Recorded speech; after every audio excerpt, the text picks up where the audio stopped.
कोई भी इंसान दुनिया में हर वक्त खुश नहीं रहता। हर इंसान कभी न कभी किसी न किसी वक्त गम का शिकार ज़रूर होता है। दुख हर एक को पहुंचता है। ये अल्लाह ताला की कुदरत है, ये दुनिया है और दुनिया को कैद खाना फरमाया गया है। यहाँ आजमाइशें भी हैं, तकलीफ़ें भी हैं, गम भी हैं, दुख भी हैं, दर्द भी हैं, अलम भी हैं और खुशियाँ भी हैं। अल्लाह तबारक व ताला जब बंदे को गम में मुब्तला करता है तो उस गम से निकालने का जो रास्ता है वो भी अल्लाह के पास ही है। ये बात समझने वाली है। जब दुख पहुंचता है तो उस दुख से नजात भी अल्लाह ही दे सकता है और कोई नहीं दे सकता। ये बात पॉइंट वाली है जो हर बंदे को अपने दिल पे लिख लेनी चाहिए कि जब मुश्किल आए तो मुश्किल से नजात अल्लाह दे सकता है और कोई चीज़ आपको सुकून नहीं देगी। जब आप बेसुकून होंगे तो दुनिया भर घूम लेंगे, आपको सुकून नहीं मिलेगा। सुकून अल्लाह के पास ही मिलेगा। जब हमारे ऊपर गम आते हैं, दुख आते हैं तो हम इस चीज़ को भूल जाते हैं कि अब इसका रास्ता कहाँ से मिलेगा। हम उस वक्त गलत रास्ता चुनते हैं। नशे पर लोग क्यों लगते हैं, कभी सोचा है?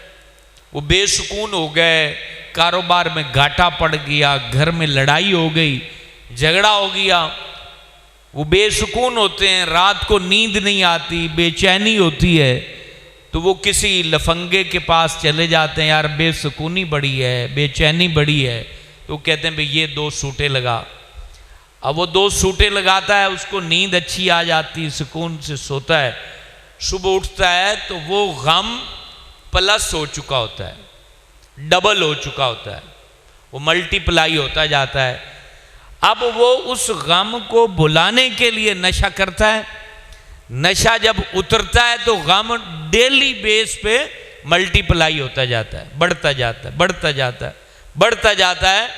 फिर वो गम के दरिया में इतना डूब जाता है कि फिर उसके पास वापसी का कोई रास्ता नहीं होता। इसी तरह लोग जब कारोबार में उन्हें घाटा पड़ता है, वो अपने स्टेटस को कायम रखने के लिए उनके पास जमा पूंजी नहीं होती तो वो सूद पे पैसे लेके अपनी दुकान को वहीं खड़ा करना चाहते हैं जहां वो पहले नजर आते थे।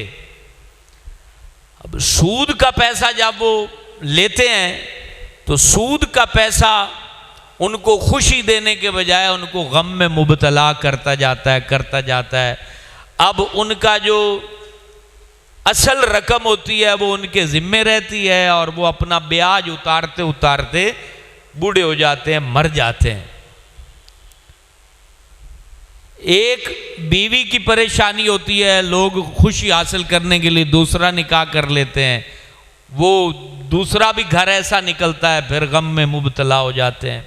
अलगर्ज, हर बंदा अपनी प्लानिंग से खुशी लेना चाहता है और खुशी हासिल करना चाहता है, जबकि खुशी का वाहिद रास्ता वो रब की ज़ात के पास है।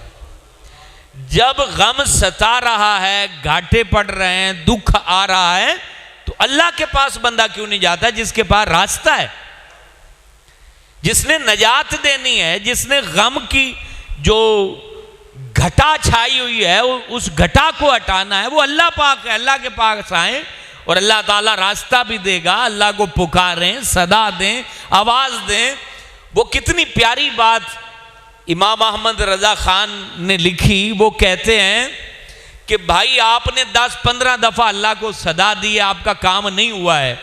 आप ये कह के चले जाते हैं यार 10 दिन हो गए दुआएं करते करते, कोई रास्ता ही नहीं निकल रहा। वो कहते हैं अल्लाह के बंदे ये तो ख्याल कर, अल्लाह ने तुझे अपने दर पे बिठाया हुआ तो है ना। ये क्या थोड़ा है कि अल्लाह ने तुझे अपने दर पे बिठाया हुआ है जिसको तू आवाजें दे रहा है, अपने खालिक को, मालिक को, रब को। तो ये बात आज के नौजवान को समझाने वाली है कि आपके गमों का इलाज वो नशे में नहीं है, आपके गमों का इलाज बदकारी में नहीं है, आपके गमों का इलाज हरामकारी में नहीं है, गमों का इलाज रब ने सजदे में रखा हुआ है। इसीलिए आपने कभी इस फलसफे पर गौर किया है कि कुरान ने तमाम अहकाम जो हमारे ऊपर लाजिम है उनमें सबसे ज्यादा जिस हुक्म को एड्रेस किया है वो नमाज का हुक्म है। इस पे कभी हमने इसके ऊपर गौर किया हो कि क्या वजह है कि अल्लाह ताला ने नमाज को ज्यादा एड्रेस किया है, नमाज की ताकीद बहुत ज्यादा की है, नमाज के बारे में मुख्तलिफ अल्फाज और मुख्तलिफ अंदाज से अपने बंदों को बहुत समझाया है कि तुमने नमाज नहीं छोड़नी। यहां तक के नमाज के अलावा जितने हुक्म हैं वो कंडीशन के साथ हैं। मतलब ज़कात कब है? जब आप अमीर हैं। उशर कब है? जब आप फसल उगाते हैं। हज कब है? जब आपके पास टिकट के पैसे हैं, आपके पास हज के अखराजात हैं। इसी तरह जो है बाकी रोज़ा है तो वो साल में एक दफ़ा है। एक नमाज है जो आपके बदन पर हल्का सा लिबास भी है तो नमाज आपके जिम्मे होती है। रोटी नहीं है तो भी नमाज है, खाना नहीं है तो भी नमाज है, धूप है तो भी नमाज है, छाँव है तो भी नमाज है, आप बहुत ज़्यादा अमीर हो जाएं तो भी नमाज है, बहुत ज़्यादा गरीब हो जाएं तो भी नमाज है। नमाज जो है ये किसी कंडीशन के साथ अल्लाह तबारक व तआला ने मशरूत नहीं की है। नमाज को मुतलकन बालिग होते ही बंदे के जिम्मे कर दिया है। उसकी वजह यह होती है कि जैसे ही बंदा बालिग होता है उसके सामने गमों के पहाड़ खड़े होते हैं और पहाड़ों को सर करने के लिए किसी की नजरे रहमत की जरूरत होती है और बंदा जब सजदा करता है तो रब नजरे रहमत फरमाता है। यह चीज बंदा समझे, इसको हम नहीं समझते। हम नमाज को याद रखें, जब दिल के अंदर गुनाहों का मैल होता है तो नमाज भारी हो जाती है, ये कुरान में मौजूद है।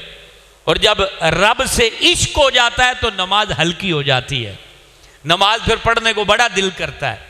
नमाज रब से इश्क हो जाए तो नमाज फिर प्यार देती है, नमाज लज्जत देती है, नमाज बार बार बंदे को जो है वो अपनी तरफ बुलाती है।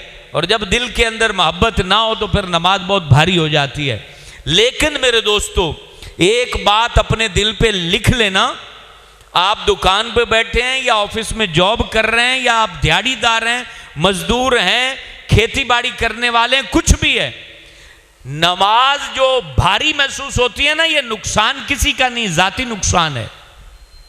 ये नमाज थी इसलिए ताकि तुम्हारी दुनिया आसान हो।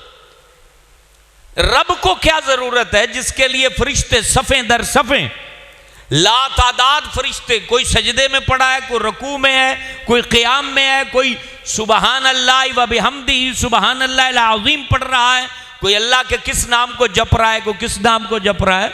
अल्लाह को नहीं ज़रूरत है। ये नमाज को इसलिए इस्लाम ने बार बार ताकीद से बयान किया है और बगैर कंडीशन के इस हुक्म को रखा गया है और हर शख्स के लिए इस नमाज को यकसा जो है वो प्योरिटी के साथ बंदे के ऊपर लाजिम किया गया है। उसकी वजह यह है कि ये जिंदगी खपा देती है बंदे को, ये जिंदगी थका देती है बंदे को, हड्डियां बंदे की खोखली कर देती है ये जिंदगी गुजारते गुजारते बंदा खुद गुजर जाता है। ये जिंदगी में बंदा बहुत कुछ हासिल करने के लिए थक जाता है, मर जाता है, बड़ी हालत गैर हो जाती है। तो ये नमाज 5 टाइम आपके लिए तोहफा दिया रब ने कि मेरे बंदे जब तुम्हें जिंदगी थकाने लगे तो मेरे हुजूर सजदा करना, मैं तेरी तबीयत को दोबारा फरद से भर दूंगा। ये इसलिए कहा गया है। कुरान क्या कहता है? कुरान कहता है या अय्युहल्लज़ीना आमनू रुकू, क्या ईमान वालों रकू करो, वस्जुदू सजदा करो, वाबुदू इबादत करो, रब्बाकुम अपने रब की, वफ़अलुल खैर भलाई के काम करते रहो। क्यों? नतीजा बयान किया, लअल्लकुम तुफलिहून, ताकि तुम कामयाब हो जाओ।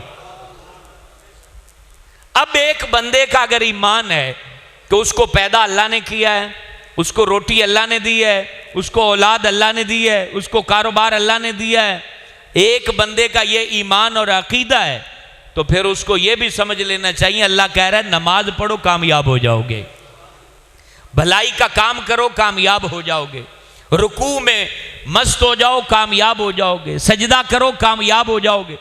हम जो समझते हैं ना कि शायद ये 5 टाइम बहुत बड़ी ड्यूटी हमें लगा दी गई है, ना ना ना ना, अल्लाह को तुम्हारी ड्यूटी की जरूरत ही नहीं है। हम क्या खाक ड्यूटी देंगे जिनको सुबहान रब्बी अल अज़ीम ठीक नहीं पढ़ना आता, हमने अल्लाह के हुजूर क्या ड्यूटी देनी है? ये तो हम अपने भले के लिए आते हैं मस्जिद में, ये हम अपनी बेहतरी के लिए आते हैं, लअल्लकुम तुफलिहून के वादे को पाने के लिए आते हैं। और अल्लाह ने ये वादा किया है और अल्लाह के वादे सच्चे हैं। जो नमाज पढ़ने आ जाता है रब उसके दिल के गम को मिटा देता है और उसकी तबीयत को फरत में बख्श देता है।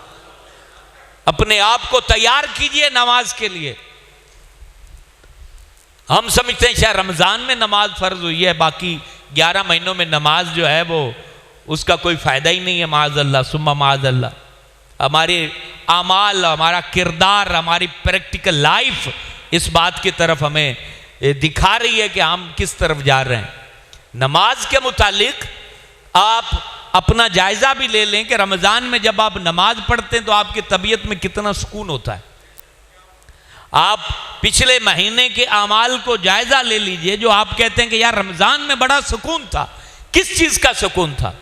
कोई रमजान में हमारे ऊपर कोई पैसों की बरसात तो नहीं हुई है। सुकून इस चीज का था कि हम नमाज पढ़ते थे, हम तहज्जुद पढ़ते थे, हम कुरान पढ़ते थे, हम रोजा रखते थे, हमने अपने बातिन को साफ किया हुआ था, हमने अपने जाहिर को पाक किया हुआ था। इसी चीज का सुकून होता है, और कोई सुकून इजाफी चीज का नाम नहीं है। वो सुकून 12 महीने हम ले सकते हैं, वो सुकून 24 घंटे हम ले सकते हैं, वो सुकून रोजाना हम अल्लाह से हासिल कर सकते हैं अगर हम सच्चे दिल से नमाज पढ़ने वाले बन जाए।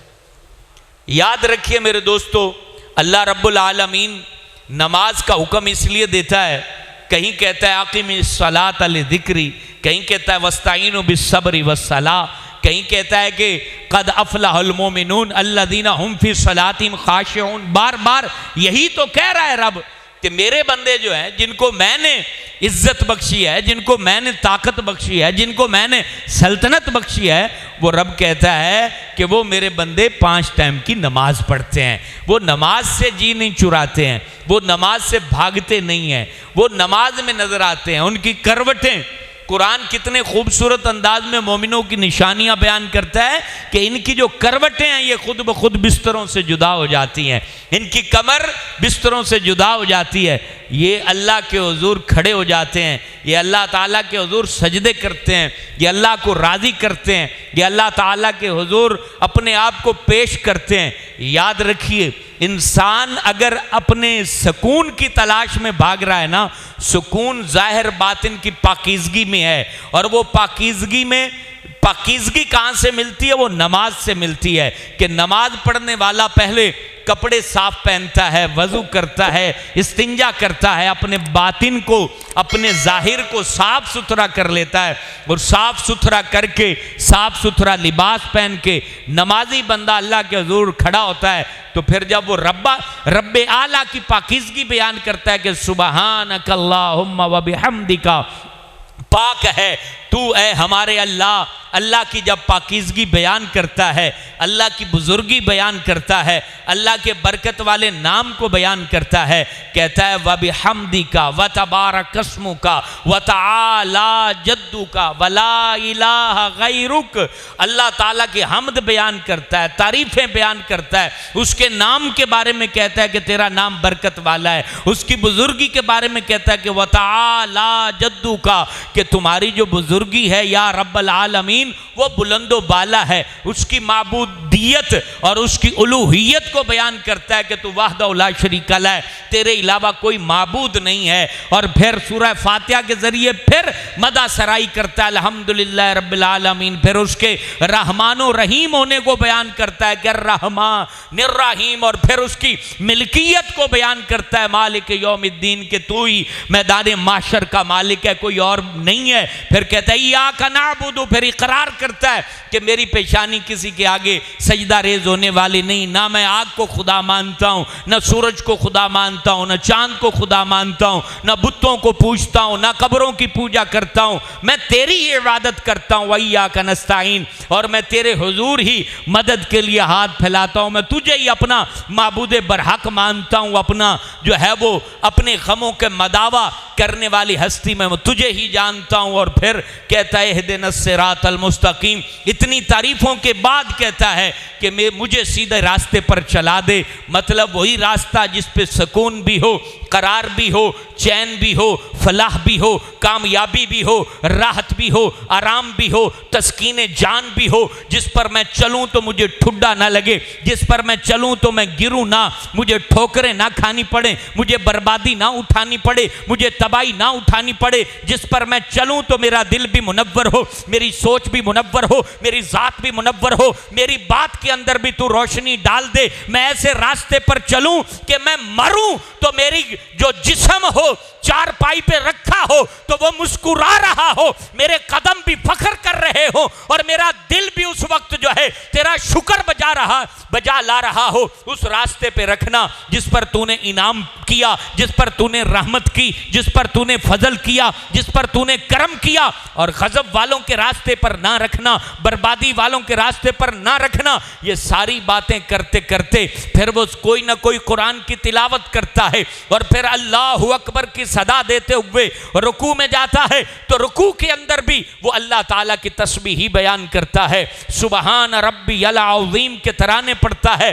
फिर वो समी अल्लाहु लिमन हमीदा कहते हुए अपने दिल को तसल्ली देता है कि ऐ रब की तारीफ करने वाले, ऐ रब की हमद करने वाले, ऐ रब की तस्बीह बयान करने वाले, समी अल्लाहु लिमन हमीदा, सुन ली रब ने हमद करने वाले की बात, तारीफ करने वाले की बात सुन ली। ऐ दुकान छोड़ के आने वाले तसल्ली रख, तेरी इन बातों को रब ने सुन लिया है। अल्फाज कितने बारीक हैं, अल्फाज में लुत्फ कितना है। तूने गाख छोड़े हैं तो गम क्यों कर रहा है? जिसकी तारीफ करने आया है, बाकी जितने भी लोग हैं, वजीर आजम ही क्यों ना हो, कोई सदरे ममलकत ही क्यों ना हो, दुनिया का बड़े से बड़ा बंदा अपने घर में जब लेटा होता है, बाहर सोशल मीडिया पे उसके लिए लड़ने वाले, उसके डेरे पे उसकी तारीफों के पुल बांधने वाले, उसकी हमद करने वाले, उसकी तारीफ करने वालों से वो गाफिल होता है। और नमाजी को कहा जाता है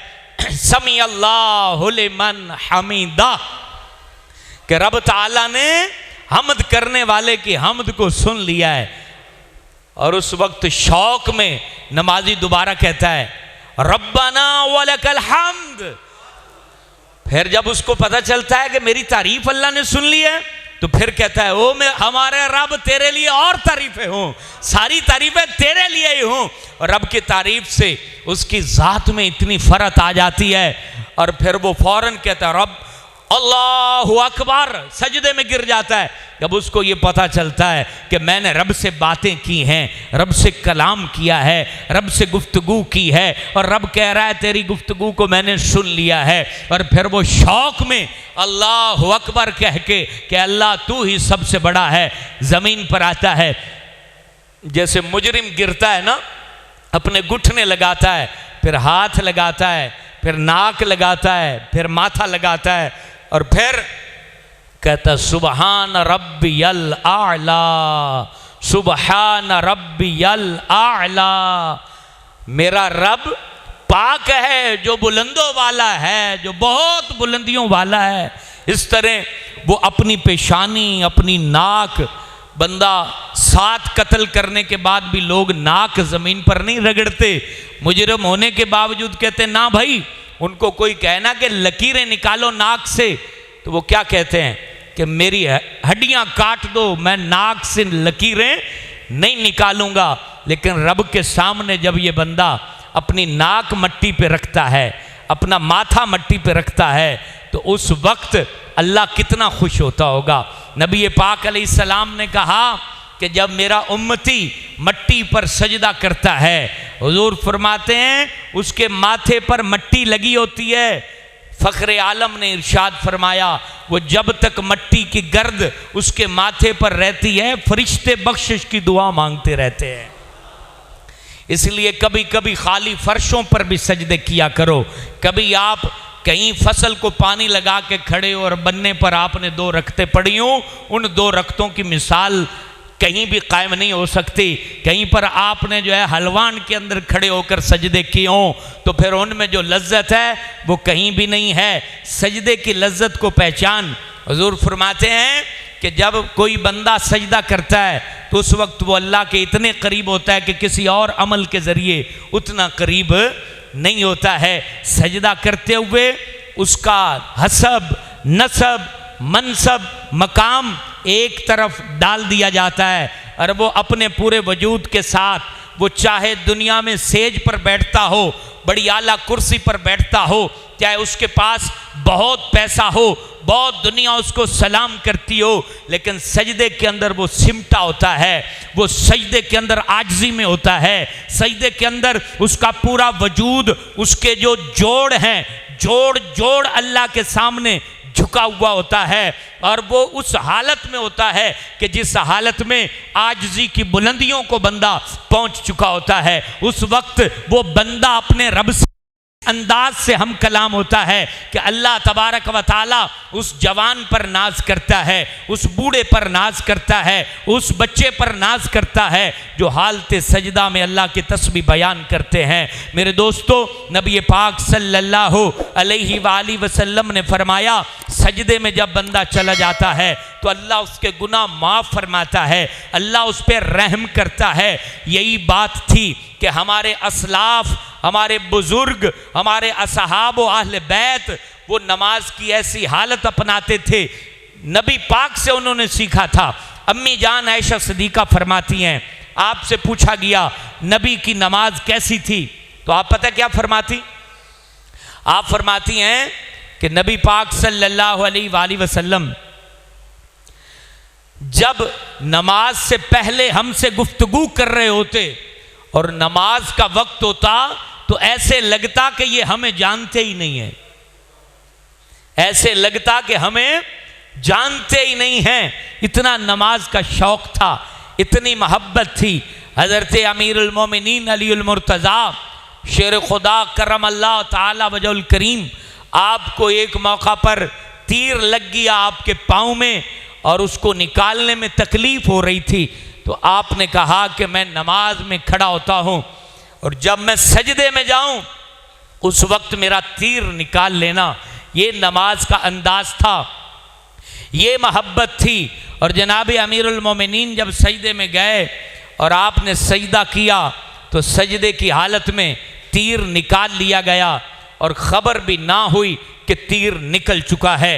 वो नमाज में उनका बदन अल्लाह के हुजूर इतना मुतवज्जे होता था, गोया के उनकी हड्डी हड्डी नमाज पढ़ती थी, गोश्त का रेशा रेशा नमाज में मसरूफ़ होता था, उनके खून के कतरात में नमाज की मोहब्बत थी।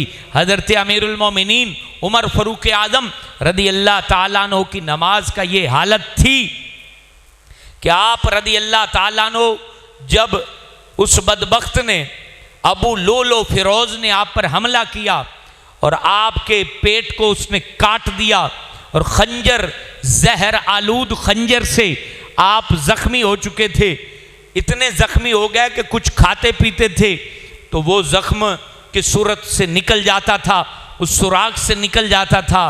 तो हज़रत उमर फ़ारूक आज़म के बारे में सहाबा कहते हैं कि हज़रत उमर लेटे हुए थे और बेहोशी की हालत में थे। सारे पास बैठे हुए सहाबा परेशान थे कि अमीरुल मोमिनीन को कैसे होश आएगा और हम इनसे बात कर सकेंगे। तो एक सहाबी आए और आके अर्ज़ करने लगे कि ऐसा करो, नमाज की बात करो, नमाज के बारे में इनके कानों तक अल्फाज पहुंचाओ। जैसे ही नमाज की बात हज़रत उमर फ़ारूक आज़म सुनेंगे फ़ौरन जाग जाएंगे। हज़रत उमर को जब कहा गया हुजूर नमाज का वक्त जा रहा है, घबरा के उठे, होश में आ गए, आंखें खुली और फरमाने लगे, लोगों, जिस मुसलमान के पास नमाज नहीं उसके पास कुछ भी नहीं, उसके पास कुछ भी नहीं। ये याद रख लेना, आपके पास दौलत की गठियां इतनी लगी हुई हैं कि उनको गिनते गिनते आप थक जाएं, तसव्वुर अगर करें, और अगर इसके बावजूद आपके पास नमाज नहीं तो फिर आपके पास कुछ भी नहीं। जिंदगी के अंदर जो दौलत हम बगैर दौलत के कमा सकते हैं वो नमाज है। सादा से पानी से वजू करना है, जंग करके पानी नहीं लेना पड़ता, हमें जंग करके पानी नहीं लेना पड़ता, हमें पहाड़ों पे चढ़ के पानी हासिल नहीं करना पड़ता, हमें आग की वादियां क्रॉस करके पानी नहीं लेना पड़ता। और फिर कितना खूबसूरत दीन है, पानी ना भी हो कहा गया तयम्मम कर लो, अल्लाह के हुजूर आ जाओ। और वजह यही है, अल्लाह क्यों बुलाता है, वजह यही है, थक जाओगे मेरे दरबार से दूर जाओगे, थक जाओगे मेरे दरबार से दूर जाओगे, गम उठाते उठाते बीमारियों में पड़ जाओगे, दुख झेलते झेलते थक जाओगे, तुम्हें जिंदगी आराम न दे सकेगी, तुम्हें जिंदगी सुकून न दे सकेगी। और जब मेरे पास आओगे मेरी रहमत तुम्हारा सहारा बन जाएगी, मेरा करम तुम्हारा सहारा बन जाएगा, मेरी जात तुम्हें सहारा देगी। और जब रब नजर रहमत फरमाता है तो खुदा की कसम 100 रुपया भी 10,000 का काम कर जाता है। और जब रब की निगाह रहमत दूर होती है तो देखा है 10-10 लाख वाले भी रोते दिखाई देते हैं। 10-10 लाख पड़ा हुआ है, रोजाना लाखों कमा रहे हैं, लेकिन चेहरा सूजा पड़ा है, तबीयत बोझल पड़ी हुई है, खर्चों की लिस्ट पूरी नहीं होती है, औलादों की डिमांडें पूरी नहीं होती हैं। इधर से जी 2 लाख देना है जी, उधर से 2 लाख देना है, उधर 3 लाख देना है जी, उधर 15 लाख देना है। ये कापियां हिसाबों की जमा करते करते और ये पैसे को टोरते टोरते खुद टुर जाते हैं, खुद चले जाते हैं और उनके वो खाते पीछे रह जाते हैं। फिर पीछे से औलादें खाता संभालती हैं। लोगों, इन खातों को संभालने से पहले रब के खाते का ख्याल रखो। 5 टाइम की नमाज का खाता कभी गौर से चेक किया है? सबके पास जाते हो ना, ओ मेरा 5 लाख तेरी तरफ है, कब देगा तू? अपने उधार का ख्याल रखते हो, अपने खाते का ख्याल रखते हो, कभी ख्याल किया है 5 टाइम की नमाज 12-15 साल बाद तेरे खाते में दर्ज हो रही है? तूने रोजाना कितनी नमाजें छोड़ दी हैं, रोजाना कितने सजदे तर्क कर दिए हैं? इस खाते का बैलेंस कब ठीक करेगा? तब ठीक करेगा जब फरिश्ते पूछेंगे, और फरिश्ते पूछेंगे तो तब वापसी के लिए कोई चांस ना होगा, वापस आने का कोई चांस नहीं होगा। आज जो कुछ मर्जी कर, तरक्की कर, लेकिन नमाज को मत भूल। नमाज सिर्फ रमजान के लिए नहीं, नमाज 12 महीनों के लिए फर्ज की गई है, नमाज मरते दम तक फर्ज की गई है। अगर नमाज करबला में इमाम हुसैन को माफ नहीं हुई तो खुदा की कसम अब क़यामत तक किसी बंदे को माफ नहीं हो सकती। किसी पीर के मुरीद को नमाज माफ नहीं है, किसी मुफ्ती के पुत्र को नमाज माफ नहीं है, किसी पीर को नमाज माफ नहीं है, किसी जात को नमाज माफ नहीं है, किसी नसब को नमाज माफ नहीं है, किसी हसब को नमाज माफ नहीं है, किसी हालत में नमाज माफ नहीं है। जब तक होश सलामत है नमाज पढ़ो। रसूलुल्लाह से पूछा गया, नबी पाक अलैहिस्सलाम से पूछा गया, रब को कौन सा अमल पसंद है? नबी पाक ने फरमाया, हुजूर के खूबसूरत लबों को जुम्बिश हुई। नबी पाक ने फरमाया, अल्लाह के हुजूर सबसे पसंदीदा अमल वक्त पर नमाज अदा करना है। ये नबी पाक ने कहा है कि वक्त पर नमाज अदा करना ये तमाम आमाल पर भारी अमल है। और पूछा गया, क़यामत के दिन बंदा पेश होगा अल्लाह के अर्श के सामने, तो सबसे पहले किस बारे में सवाल होगा? फ़ख्र आलम, महबूब आलम, सरवर आलम, सरदार आलम, सालार आलम सल्लल्लाहु अलैहि वसल्लम ने फरमाया, क़यामत के दिन सबसे पहले नमाज के बारे में सवाल किया जाएगा, नमाज के बारे में पूछा जाएगा। मेरे दोस्तों, आज हमारी नमाजें कहाँ हैं? कभी हमने गौर किया है हमारी नमाजें कहाँ हैं? फरमाया जिसने नमाज वक्त पे पढ़ी, हुजूर फरमाते हैं रब पर अहद है कि उसे जन्नत अता करे। और कहा जिसने नमाज छोड़ दी उसने रब का वादा तोड़ दिया। अब रब की मर्जी है उसे दोज़ख में डाले या जन्नत में, अल्लाह के जिम्मे नहीं है, अल्लाह की मर्जी है, फजल फरमा दे। अच्छा, अगली बात जो काबिल तवज्जो है, वक्त चूंकि बहुत थोड़ा रह गया, नमाज जो है, जो पहला पॉइंट आपके सामने रखा कि आखिर इतने सारे आयात में अल्लाह ने क्यों एड्रेस किया कि नमाज पढ़ो। उसकी वजह यह है कि हमारा जो बदन है इसकी कुछ रिक्वायरमेंट है, मेडिकली, तिब्बी, जिस्मानी तौर पे ये कुछ आराम चाहता है, कुछ एक्टिव होना चाहता है, कुछ जो है वो रिफ्रेश होना चाहता है, फिर जाके ये बदन अच्छा वर्क करेगा। ये अल्लाह को पता है। सॉफ्टवेयर अपडेट होते हैं ना मोबाइल में, क्यों होते हैं? क्योंकि एंड्रॉइड वाले हों या आईफोन वाले हों, उनको पता है कि इतनी मुद्दत के बाद नया फीचर इसमें आना चाहिए ताकि इस मोबाइल को इस्तेमाल करने वाला आसानी से इसको यूज कर सके। इसमें वायरस आई है तो वो खत्म हो सके, इसलिए उसको वो अपडेट करते हैं। ए बंदे, तेरे वजूद की मशीनरी का सॉफ्टवेयर वो रब के दस्ते कुदरत में है। ये बात याद रखना और अपने दिल पे लिख लेना। तेरा सॉफ्टवेयर न तेरे अब्बे के पास है, न किसी डॉक्टर के पास है, न किसी लीडर के पास है, न किसी पीर साहब के पास है, ये रब्बे आला के दस्ते कुदरत में है। और उसने तेरे सॉफ्टवेयर को अपडेट करने के लिए 5 टाइम की नमाज दी है। तो सारी रात सोता है, तेरा वजूद एक जगह जामिद रहता है, और उठने का बेहतरीन वक्त जिसमें दिमाग ठीक तरीके से काम करता है वो तहज्जुद का वक्त है। तहज्जुद में तू उठ जा, और तहज्जुद में नहीं उठ सकता तो फजर में उठ जा और फिर वजू कर। तेरे पूरे वजूद के जितने भी जो है ना वो सिस्टम है वो जाग जाएंगे, एक्टिव हो जाएंगे। उसके बाद तू नमाज पढ़ और तेरे जिस्म में हरकत आ जाएगी। तो रुकू में जाएगा, 2 दफ़ा सजदे में जाएगा, तेरे वजूद का खून तेरे दिमाग तक जाएगा। जो दिमाग सारी रात सो रहा था वो अपनी जगह पर बरकरार हो जाएगा। फिर तू उठेगा, फिर सजदा करेगा, और इस तरीके से 4 रकत तू अदा करेगा। उसके बाद कुरान को पढ़। कुरान को पढ़ने के बाद 100 बार सिर्फ दरूद पढ़, और फिर जाके अपना चेहरा आईने में देख लेना, रब की रहमतें तेरे चेहरे से पूरे वजूद पर झलक रही हो। 9 बजे फिर उठ कर देख लेना आईने में, तेरे ये पूरी आंखें सूजी होंगी, तेरे वजूद पे घबराहट होगी। फिर तू नाश्ता भी करेगा, अखबार भी पढ़ेगा, और न्यूज़ के ऊपर झूठ भी देखेगा, और उसके बाद तू घबराहटों का एक मुजस्मा बन के अपनी दुकान पे जाएगा और वहाँ गाहकों से लड़ता रहेगा। तुझे कोई सुकून नहीं मिलेगा। नमाज पढ़, कुरान पढ़, दुरूद पढ़, और तिजारत में चला जा। रब अपने फजल के दरवाजे तेरे ऊपर खोल देगा।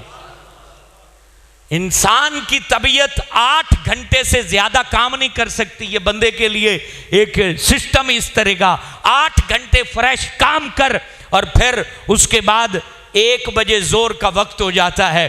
फिर वजू कर, फिर अपने आप को फ्रेश कर, फिर अल्लाह के हुजूर 2 सजदे कर, और फिर जाके खाना खा। खाना खा के फिर अपने रेडी निकाल ले, अपनी दुकान पे खड़ा हो जा, और फिर उसके बाद असर के टाइम तक तू थक जाएगा। तो सिर्फ 4 रखते अल्लाह ने रखी हैं। फिर आजा वजू कर और 4 रखते पढ़।